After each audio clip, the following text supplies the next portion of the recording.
tentu saja ada baik dan dari satu sisi ada buruknya juga tentu saja. Namun kita tidak bisa katakan itu adalah sebuah keburukan 100% ya. Ya. Kenapa? Karena hanya pada beberapa sisi saja sesuatu itu bisa dilihat atau keadaan itu bisa dilihat sebagai sebuah keburukan, namun di balik itu tentu saja selalu ada hikmah dan kebaikan darinya.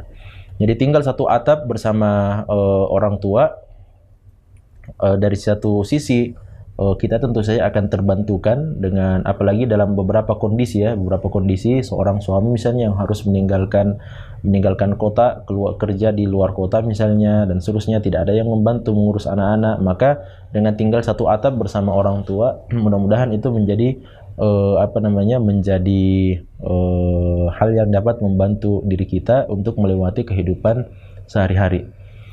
Meskipun ada juga yang mengatakan, ya kamu sudah besar, loh kok masa anaknya dititip lagi sama neneknya atau sama kakeknya.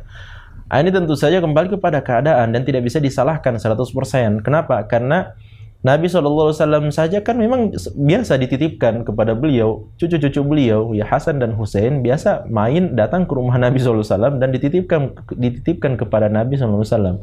Ya sampai ketika Nabi SAW sholat sekalipun juga sholat sunnah ya, bukan sholat wajib. Meskipun ada kisah juga di mana Nabi SAW sedang sholat wajib, kemudian sedang sujud, Nabi dinaiki oleh cucu Nabi SAW.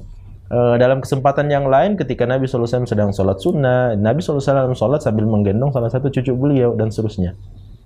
Makanya bukan sebuah aib sebenarnya ketika kita hidup bersama orang tua kita, kemudian kakek dan nenek anak-anak kita atau orang tua kita ikut membantu mengurus cucunya, bahkan itu bagian daripada bukti bahwasannya keluarga kita adalah keluarga yang harmonis dan memiliki kecintaan yang sangat besar kepada anak keturunan. Namun dari beberapa sisi tentu saja, muncul hal-hal yang dikhawatirkan, itu merupakan hal yang tidak baik untuk keluarga kita, ya. Seperti misalnya anggapan bahwa ketika kita hidup bersama orang tua kita dalam satu atap, maka keluarga kecil kita ini sulit untuk berkembang dan sulit melalui terjangan ombak secara mandiri. Ya, kenapa? Karena akan selalu ada intervensi dari orang tua ketika kita hidup satu rumah, satu atap. Sehingga seseorang itu tidak akan, atau seorang nahkoda, seorang suami itu tidak akan disebut sebagai nahkoda yang sejati, nahkoda yang ahli kecuali apabila dia melalui ombak dan terjangan badai itu seorang diri bersama keluarga kecilnya sendiri. Sehingga ketika ada intervensi dari pihak-pihak yang lain termasuk dari orang tua, sehingga itu bisa memberikan pengaruh dalam upaya kita untuk menyelesaikan masalah sendiri, ya, menyelesaikan masalah itu dari satu sisi. Tapi dari sisi yang lain tentu saja intervensi keluarga sebagai orang yang sudah mengenyam asam garam kehidupan, itu tentu saja tidak bisa dianggap remeh juga dan tidak bisa dipandang sebelah mata juga. Selama dia tidak berupaya untuk memberikan atau untuk mengambil kesimpulan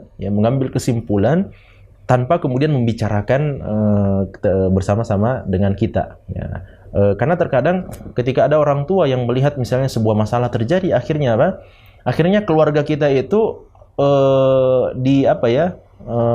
diputuskan atau mereka orang tua mengambil keputusan secara sepihak tanpa membicarakan dengan anaknya sendiri dan mantunya sendiri. Nah, itu yang masalah sebenarnya.